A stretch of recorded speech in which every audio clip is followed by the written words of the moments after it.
ಇವತ್ತಿನ ವಿಡಿಯೋದಲ್ಲಿ ಎಣ್ಣಿನ ತರನೇ ಯೂಸ್ ಆಗುವಂತ ಕಿಚನ್ ಟಿಪ್ಸ್ ನೋಡೋಣ. ಖಂಡಿತ ಈ ಎಲ್ಲ ಟಿಪ್ಸ್ ಇಂದ ತುಂಬಾನೇ ಹಣ ಉಳಿತಾಯ ಮಾಡಬಹುದು. ವಿಡಿಯೋ ತುಂಬಾನೇ ಇಂಟ್ರೆಸ್ಟಿಂಗ್ ಇರುತ್ತೆ, ಸ್ಕಿಪ್ ಮಾಡದೆ ಪೂರ್ತಿಯಾಗಿ ನೋಡಿ. Hi friends, welcome back to my channel ಮನೆಯೇ ಮಂತ್ರಾಲಯ. ನೀವೇನಾದರೂ ಈ ಚಾನಲ್ನ ಮೊದಲನೇ ಬಾರಿ ನೋಡ್ತಾ ಇದ್ರೆ ಚಾನಲ್ಗೆ ಸಬ್ಸ್ಕ್ರೈಬ್ ಮಾಡಿಕೊಂಡು ಜೊತೆಗಿರೋ ಬೆಲ್ ಐಕನ್ನ ಕೂಡ ಕ್ಲಿಕ್ ಮಾಡಿಕೊಳ್ಳಿ. ಬನ್ನಿ ಈಗ ವಿಡಿಯೋ ಏನು ಅಂತ ನೋಡೋಣ. ನಾವು ಪಾತ್ರೆಯಲ್ಲಿ ಮೊಟ್ಟೆನ ಬೇಯಿಸ್ಕೊಂಡ್ಮೇಲೆ ಮೊಟ್ಟೆನೆಲ್ಲ ತೆಗೆದು ಅದರಲ್ಲಿ ಇರುವಂಥ ನೀರನ್ನು ನಾವು ಕೆಳಗಡೆ ಹಾಕ್ತಾ ಇರ್ತೀವಿ. ಇನ್ಮೇಲೆ ಆ ರೀತಿ ಮಾಡಬೇಡಿ. ನೋಡಿ, ಈ ನೀರಿನಲ್ಲಿ ಸಹ ಹೆಚ್ಚಿನ ಕ್ಯಾಲ್ಸಿಯಂ ಅಂಶ ಇರೋದ್ರಿಂದ ಇದನ್ನ ನಾವು ಗಿಡಗಳಿಗೆ ಯೂಸ್ ಮಾಡಬಹುದು.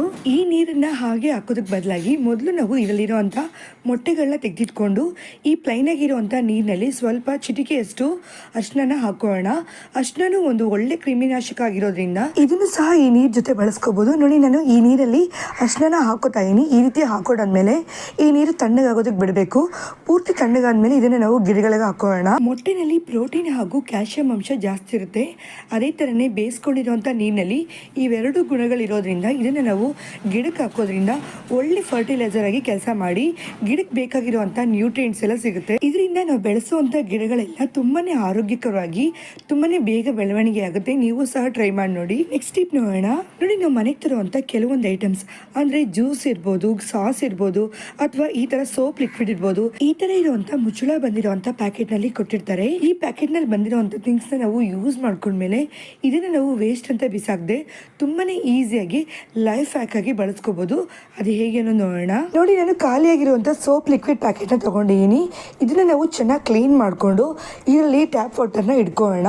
ಇಟ್ಕೊಂಡಾದ್ಮೇಲೆ ಇದನ್ನ ನಾವು ಡೈರೆಕ್ಟ್ ಆಗಿ ಫ್ರಿಜ್ ಅಲ್ಲಿ ಇರುವಂತ ಫ್ರೀಸರ್ ಅಲ್ಲಿ ಇಡಬೇಕು. ಈ ತರ ನಾವು ಇದನ್ನ ಫ್ರೀಸರ್ ನಲ್ಲಿ 1 ಅವರ್ ತನಕ ಇಟ್ಟಾದ್ಮೇಲೆ ಇದನ್ನ ನಾವು ನೆಕ್ಸ್ಟ್ ಐಸ್ ಪ್ಯಾಕ್ ಆಗಿ ಯೂಸ್ ಮಾಡ್ಕೋಬಹುದು.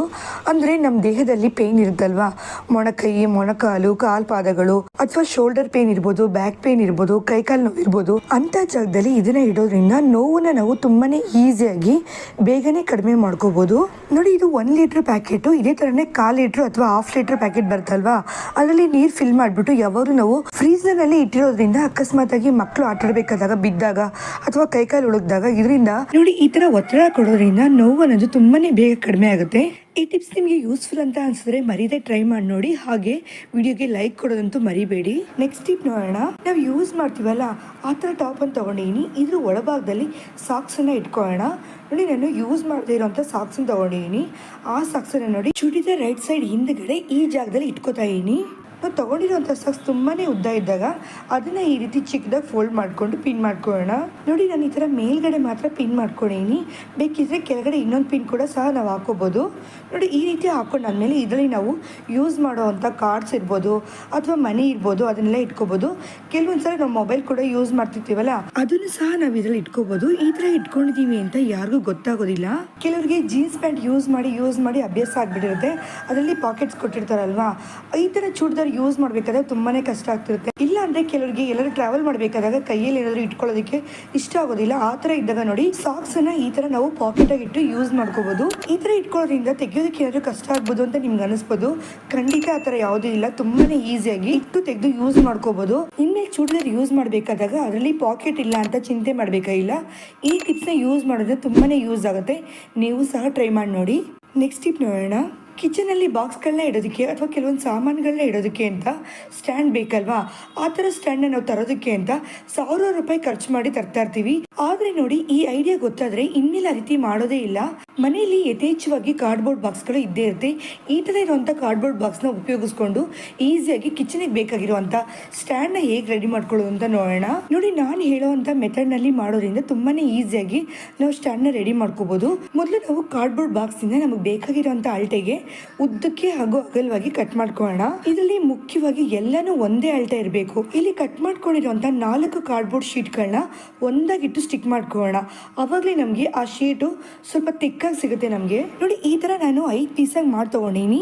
ಅದರಲ್ಲಿ 2 ಪೀಸ್ನ ನೋಡಿ ಈ ರೀತಿ ನಾವು ಕಟ್ ಮಾಡ್ಕೋಬೇಕು. ಅಂದ್ರೆ ಈ ಕಾರ್ಡ್ಬೋರ್ಡ್ನ ಮೇಲ್ಭಾಗದಲ್ಲಿ ಹಾಗೂ ಮಧ್ಯದಲ್ಲಿ ಸ್ವಲ್ಪ ನಾವು ಈ ರೀತಿ ಕಟ್ ಮಾಡಿ ತೆಗಿಬೇಕು. ನೆಕ್ಸ್ಟ್ ನೋಡಿ, ಇನ್ನು 2 ತಗೊಂಡಿದೀವಲ್ಲ ಅದರಲ್ಲೂ ಸಹ ಮೇಲ್ಗಡೆ ಹಾಗೂ ಕೆಳಗಡೆ ನಾವು ಕಟ್ ಮಾಡಿ ತಗೋಬೇಕಾಗುತ್ತೆ. ಈ ತರ ನಾವು ಕಟ್ ಮಾಡಿ ತಗೊಳ್ಳೋದ್ರಿಂದ ತುಂಬಾನೇ ಈಸಿಯಾಗಿ ನಾವು ಇದನ್ನ ಫಿಕ್ಸ್ ಮಾಡ್ಕೋಬಹುದು. ಇದನ್ನ ಇವಾಗ ಯಾವ ತರ ಫಿಕ್ಸ್ ಮಾಡೋದು ಅಂತ ನೋಡೋಣ. ಸೈಡ್ಗೆ ಬರುವಂತ ಪೀಸ್ನ ಲೆಫ್ಟ್ ಅಲ್ಲಿ ಇಟ್ಕೊಂಡಿದ್ದೀನಿ. ಇದಾದ್ಮೇಲೆ ನೋಡಿ, ಶೆಲ್ಫ್ ಆಗಿ ಬರ್ತಲ್ಲ ಅದನ್ನ ನಾವು ಈ ರೀತಿ ಇಟ್ಕೊಂಡು ನಾವು ಫಿಕ್ಸ್ ಮಾಡ್ಕೋಬೇಕಾಗುತ್ತೆ. ಆವಾಗಲೇ ನೋಡಿ ಈಸಿಯಾಗಿ ಇದು ಕುತ್ಕೊಳ್ಳುತ್ತೆ. ನೋಡಿ ಈ ಸ್ಟ್ಯಾಂಡ್ನಲ್ಲಿ ಮೇಲ್ಭಾಗದಲ್ಲಿ ಬರ್ತಲ್ಲ ಆ ಶೀಟನ್ನು ಮಾತ್ರ ಹಾಗೆ ಇಟ್ಕೊಂಡಿದ್ದೀನಿ. ಮಿಕ್ಕಿದ್ದನ್ನೆಲ್ಲ ನೋಡಿ ಈ ರೀತಿ ಫಿಕ್ಸ್ ಮಾಡಿಕೊಂಡು ಇದು ಬಿಚ್ಕೊಳ್ದೇ ಇರೋದಕ್ಕೆ ಅಂತ ಗ್ಲೂ ಗನ್ನಿಂದ ಸ್ಟಿಕ್ ಮಾಡ್ಕೊಂಡಿದ್ದೀನಿ. ಹಾಗೆ ಕೂಡ ಯೂಸ್ ಮಾಡ್ಕೋಬೋದು. ಆದರೆ ಸ್ವಲ್ಪ ಸೇಫ್ಟಿಗೋಸ್ಕರ ಅಥವಾ ತುಂಬ ದಿನ ಬಾಳಿಕೆ ಬರೋದಕ್ಕೋಸ್ಕರ ಈ ಥರ ನಾವು ಗ್ಲೂ ಗನ್ ಅಥವಾ ಫೆವಿಸ್ಟಿಕ್ಕಿಂದ ಸ್ಟಿಕ್ ಮಾಡ್ಕೊಳ್ಳೋಣ. ನೆಕ್ಸ್ಟ್ ಈ ಥರ ರೆಡಿಯಾಗಿರುವಂಥ ಸ್ಟ್ಯಾಂಡ್ ಇನ್ನೂ ಚೆನ್ನಾಗಿ ಕಾಣಿಸೋದಕ್ಕೋಸ್ಕರ ಇದ್ರ ಮೇಲ್ಗಡೆ ನಾವು ಪೇಂಟ್ ಮಾಡ್ಕೋಬೋದು ಅಥವಾ ಕಲರ್ ಪೇಪರ್ನ ಸ್ಟಿಕ್ ಮಾಡ್ಕೋಬೋದು. ನೋಡಿ ನನ್ನ ಹತ್ರ ಈ ಥರ ವೈಟ್ ಕಲರ್ ಗಮ್ ಟೇಪ್ ಇತ್ತು, ಅದನ್ನೇ ಸ್ಟಿಕ್ ಮಾಡಿದ್ದೀನಿ. ಪೂರ್ತಿಯಾಗಿ ಸ್ಟಿಕ್ ಮಾಡಿದ್ಮೇಲೆ ನೋಡೋದಕ್ಕೆ ಹೀಗೆ ಇರುತ್ತೆ. ಇದನ್ನ ಇವಾಗ ನಾವು ಕಿಚನಲ್ಲಿ ಇಟ್ಟು ಯೂಸ್ ಮಾಡ್ಕೋಬೋದು. ನೋಡಿ ಇದನ್ನ ಕಿಚನಲ್ಲಿ ಇಟ್ಟು ಬಾಕ್ಸ್ಗಳನ್ನೆಲ್ಲ ಜೋಡಿಸಿಟ್ಕೊಂಡಿದ್ದೀನಿ. ನೋಡೋದಕ್ಕೆ ಎಷ್ಟು ಚೆನ್ನಾಗಿ ಕಾಣಿಸಿದೆ ಅಂತ, ತುಂಬಾನೇ ಸೂಪರಾಗಿ ಕಾಣಿಸಿದೆ. ನೋಡಿ ನಮ್ಗೆ ಈ ಸ್ಟ್ಯಾಂಡ್ ಮಾಡೋದಕ್ಕೆ ಏನಿಲ್ಲ ಅಂದ್ರೆ ಒಂದು 10 ರೂಪಾಯಿಂದ 20 ರೂಪಾಯಿವರೆಗೂ ಖರ್ಚಾಗಿರ್ಬೋದು. ನೋಡಿ ಅದಕ್ಕೆ ಬದಲಾಗಿ ನಾವು ಆನ್ಲೈನಲ್ಲಾಗಲಿ ಹೊರಗಡೆ ಮಾರ್ಕೆಟಿಂದ ಆಗಲಿ ಈ ಥರ ಸ್ಟ್ಯಾಂಡ್ ಬೇಕು ಅಂದಾಗ ತುಂಬಾನೇ ಹಣ ಖರ್ಚು ಮಾಡಿ ತಂದು ಯೂಸ್ ಮಾಡ್ತಾ ಇರ್ತೀವಿ. ಅದಕ್ಕೆ ಬದಲಾಗಿ ನೋಡಿ ಫ್ರೀಯಾಗಿದ್ದಾಗ ಈ ರೀತಿ ನಾವು ರೆಡಿ ಮಾಡಿಕೊಂಡು ಯೂಸ್ ಮಾಡೋದ್ರಿಂದ ನಮಗೂ ಕೂಡ ಖುಷಿ ಇರುತ್ತೆ. ಅಷ್ಟೇ ಇಲ್ಲಿ ತುಂಬಾ ಹಣ ಕೂಡ ಉಳಿತಾಯ ಮಾಡ್ಬೋದು. ಇದನ್ನ ಕಿಚನಲ್ಲಿ ಮಾತ್ರ ಯೂಸ್ ಮಾಡದೆ ನಮ್ಗೆ ಎಲ್ಲಿ ಬೇಕೋ ಅಲ್ಲಿ ಇದನ್ನ ಇಟ್ಕೊಂಡು ಮಲ್ಟಿಪರ್ಪಸ್ ಸ್ಟ್ಯಾಂಡ್ ಆಗಿ ಯೂಸ್ ಮಾಡ್ಕೋಬಹುದು. ನೀವು ಸಹ ಟ್ರೈ ಮಾಡಿ ನೋಡಿ. ನೆಕ್ಸ್ಟ್ ಟಿಪ್ ನೋಡೋಣ. ನೋಡಿ ಕೆಲವೊಂದು ತರಕಾರಿಗಳನ್ನ ಮಾರ್ಕೆಟಿಂದ ತಂದು ಹಾಗೆ ಇಟ್ಬಿಟ್ಟಿರ್ತೀವಿ. ಈ ತರ ಇರುವಂತ ತರಕಾರಿಗಳು ಸ್ವಲ್ಪ ದಿನಕ್ಕೇನೆ ಬಾಡೋಗ್ತಿರುತ್ತೆ. ಇದನ್ನ ಮತ್ತೆ ಯೂಸ್ ಮಾಡೋದಕ್ಕೆ ಆಗೋದಿಲ್ಲ ಅಂತ ನಾವು ಇದನ್ನ ಕೆಲವೊಂದ್ಸಲ ಬಿಸಾಕ್ತಿರ್ತೀವಿ. ಇನ್ಮೇಲೆ ಆ ರೀತಿ ಮಾಡೋದಕ್ಕೆ ಬದಲಾಗಿ ನೋಡಿ ಇದರಲ್ಲಿ ಸ್ವಲ್ಪ ನೀರು ಹಾಕಿ ಅದ್ರ ಜೊತೆಗೆ ನೋಡಿ ಉಪ್ಪು ಹಾಗೂ ಅರಿಶಿನ ಪುಡಿ ಹಾಕಿ ಚೆನ್ನಾಗಿ ಮಿಕ್ಸ್ ಮಾಡಿಕೊಂಡು ಇದ್ರ ಮೇಲ್ಗಡೆ ಒಂದು ಪ್ಲೇಟ್ ಹಾಕಿ ಹಾಗೆ ಬಿಟ್ಬೇಡ. ಒಂದು 10ರಿಂದ 15 ನಿಮಿಷದವರೆಗೂ ಹಾಗೆ ಇರಬೇಕು. ಅದಾದಮೇಲೆ ಈ ತರಕಾರಿನ ಯೂಸ್ ಮಾಡೋದ್ರಿಂದ ನೋಡೋದಕ್ಕೆ ತುಂಬಾ ಫ್ರೆಶ್ ಆಗಿರುತ್ತೆ. ಅಷ್ಟೇ ಇಲ್ಲಿ ಇದನ್ನು ಉಪಯೋಗಿಸಿದಾಗ ಇದ್ರ ಟೇಸ್ಟ್ ಕೂಡ ಹಾಗೆ ಇರುತ್ತೆ, ಸ್ವಲ್ಪ ಕೂಡ ಚೇಂಜ್ ಆಗಿರಲ್ಲ. ಈ ಟಿಪ್ಸ್ ನಿಮ್ಗೆ ಇಷ್ಟ ಆಗಿದ್ರೆ ಖಂಡಿತ ಟ್ರೈ ಮಾಡಿ ನೋಡಿ. ನೆಕ್ಸ್ಟ್ ಟಿಪ್ ನೋಡೋಣ. ನಾವು ಚಪಾತಿ ಮಾಡಬೇಕಾದಾಗ ಚಪಾತಿ ಬಿಸಿ ಇರೋದಕ್ಕೆ ಅಂತ ಹಾಟ್ ಬಾಕ್ಸ್ನ ಯೂಸ್ ಮಾಡ್ತಿರ್ತೀವಿ. ಈ ಥರ ನಾವು ಹಾಟ್ ಬಾಕ್ಸ್ನ ಯೂಸ್ ಮಾಡಿ ಚಪಾತಿನ ಹಾಗೆ ಇಟ್ಟಾಗ ಕೆಳಗಡೆ ಇರುವಂಥ ಚಪಾತಿ ತುಂಬ ಬೇಗನೆ ಮೆತ್ತಗಾಗ್ತಿರುತ್ತೆ. ಈ ಥರ ಆಗಬಾರ್ದು ಅಂದಾಗ ನೋಡಿ ಹಾಟ್ ಬಾಕ್ಸ್ನಲ್ಲಿ ನಾವು ಚಪಾತಿನ ಇಡೋದಕ್ಕೂ ಮುಂಚೆ ಒಂದು ಪ್ಲೇಟ್ ಇಟ್ಟು ಪ್ಲೇಟ್ ಮೇಲ್ಗಡೆ ನೋಡಿ ಒಂದು ಕರ್ಶೀಫ್ ಸೈಜ್ನಲ್ಲಿರೋವಂಥ ಕಾಟನ್ ಬಟ್ಟೆನ ಇದ್ರ ಮೇಲ್ಗಡೆ ಇಟ್ಕೊಂಡು ನೆಕ್ಸ್ಟ್ ಅದ್ರ ಮೇಲ್ಗಡೆ ನಾವು ಮಾಡಿರೋವಂಥ ಚಪಾತಿಗಳನ್ನ ಇಡೋದ್ರಿಂದ ಚಪಾತಿ ಯಾವುದು ಆದಷ್ಟು ಬೇಗ ಮೆತ್ತಗಾಗೋದಿಲ್ಲ. ಅಷ್ಟೇ ಅಲ್ಲದೆ ತುಂಬ ಗಂಟೆಗಳ ತನಕ ಬಿಸಿಯಾಗೇ ಇರುತ್ತೆ. ನೆಕ್ಸ್ಟ್ ಟೈಮ್ ಚಪಾತಿ ಮಾಡಿದಾಗ ಖಂಡಿತ ಈ ಟಿಪ್ಸ್ನ ಟ್ರೈ ಮಾಡಿ ನೋಡಿ. ನೆಕ್ಸ್ಟ್ ಟಿಪ್ ನೋಡೋಣ. ಕೆಲವೊಂದ್ಸಲ ನಾವು ಈ ಥರ ಕುಟ್ಟೋಕಲ್ನ ಯೂಸ್ ಮಾಡಬೇಕಾದಾಗ ಇದರಲ್ಲಿ ಇರುವಂಥ ವಸ್ತುಗಳೆಲ್ಲ ಆಚೆ ಬಂದು ಸಿಡಿತಾ ಇರುತ್ತೆ. ಈ ಥರ ಆಗಬಾರ್ದು ಅಂದಾಗ ನೋಡಿ ಕೆಲವೊಂದು ಚಾಕ್ಲೇಟ್ಸಲ್ಲಿ ಬಂದಿರೋವಂಥ ಫಾಯಿಲ್ ಪೇಪರ್ನ ಇದಕ್ಕಾಗಿ ಯೂಸ್ ಮಾಡ್ಕೊಳ್ಳೋಣ. ನೋಡಿ ಈ ಕವರ್ನ ನಾನು ಚಿಕ್ಕದಾಗಿ ಫೋಲ್ಡ್ ಮಾಡಿಕೊಂಡು ಈ ರೀತಿ ರೌಂಡ್ ಶೇಪಲ್ಲಿ ಕಟ್ ಮಾಡಿ ತೊಗೋತಾ ಇದ್ದೀನಿ. ನೆಕ್ಸ್ಟ್ ಇದನ್ನ ಕುಟ್ಟೋಕಲ್ ಮೇಲೆ ಈ ರೀತಿ ಇಟ್ಕೊಂಡು ಪೂರ್ತಿ ಕವರ್ ಮಾಡಿದ್ಮೇಲೆ ನಾವು ಇದನ್ನ ಕುಟ್ಕೊಳ್ಳೋದ್ರಿಂದ ಒಳಗಡೆ ಇರೋಂಥ ವಸ್ತುಗಳು ಯಾವುದು ಆಚೆಗಡೆ ಸಿಡಿಯೋದಿಲ್ಲ. ಒಂದ್ಸಲ ನಾವು ಈ ಕವರ್ನ ಯೂಸ್ ಮಾಡಿದ್ಮೇಲೆ ಇದನ್ನ ವಾಶ್ ಮಾಡಿಕೊಂಡು ಮತ್ತೆ ಇನ್ನೊಂದು 2 ಸಲ ಕೂಡ ಇದನ್ನ ಯೂಸ್ ಮಾಡ್ಕೋಬಹುದು. ಓಕೆ ಫ್ರೆಂಡ್ಸ್, ಇವತ್ತಿನ ಟಿಪ್ಸ್ ಎಲ್ಲ ನಿಮಗೆ ಇಷ್ಟ ಆಗಿರುತ್ತೆ ಅನ್ಕೋತೀನಿ.